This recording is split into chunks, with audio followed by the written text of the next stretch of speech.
Hi friends, అందరికీ నమస్కారం. Friends, ఈ వీడియోలో రెండు తెలుగు రాష్ట్రాలకు సంబంధించిన వెదర్ అప్డేట్ ఇప్పుడే రావడం జరిగిందండి.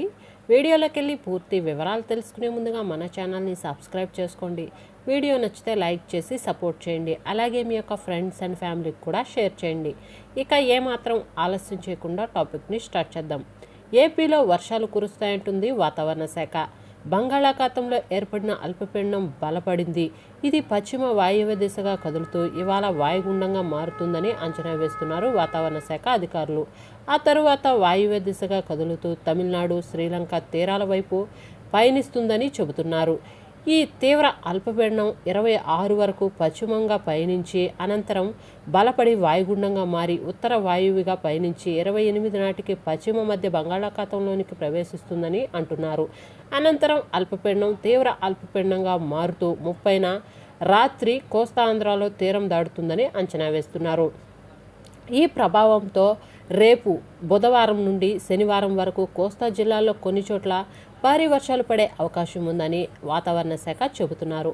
సోమవారం భారీ వర్షాలు, అలాగే మంగళవారాల్లో దక్షిణ కోస్తా, రాయలసీమలో పలు చోట్ల, ఉత్తర కోస్తాలో 1-2 చోట్ల వర్షాలు కురుస్తాయంటున్నారు వాతావరణ శాఖ అధికారులు. ప్రకాశం, నెల్లూరు, విశాఖపట్నం, అనకాపల్లి, కాకినాడ, ప్రకాశం, నెల్లూరు జిల్లాల్లో భారీ వర్షాలు కురుస్తాయని వాతావరణ శాఖ తెలిపింది. అలాగే మంగళవారం నుండి సముద్రం అలజడిగా ఉంటుందని, మత్స్యకారులు వేటకు వెళ్లకూడదని అధికారులు సూచించారు.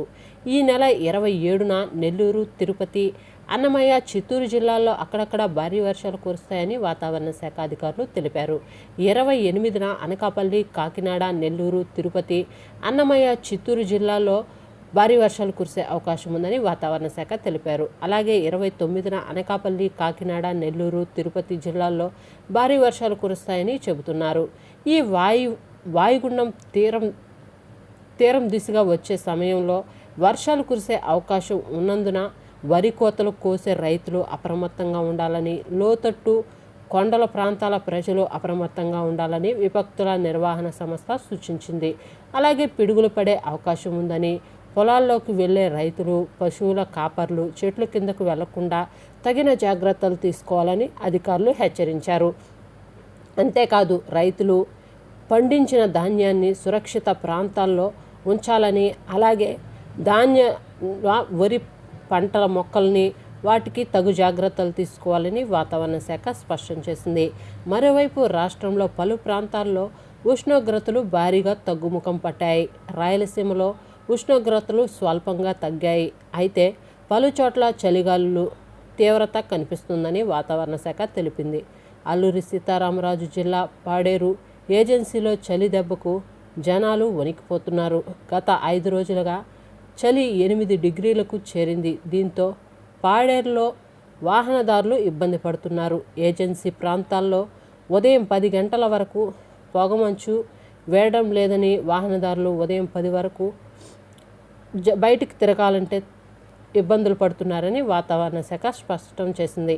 అలాగే ఈ అల్పపీడన ప్రభావం తెలంగాణపై స్వల్పంగా ఉండవచ్చని వాతావరణ శాఖ తెలిపింది. కొన్ని చోట్ల చిరుజల్లులు పడే అవకాశం ఉందని, మరికొన్ని చోట్ల చలి గాలులు అధికంగా వీచే అవకాశం ఉందని వాతావరణ శాఖ స్పష్టం చేసింది.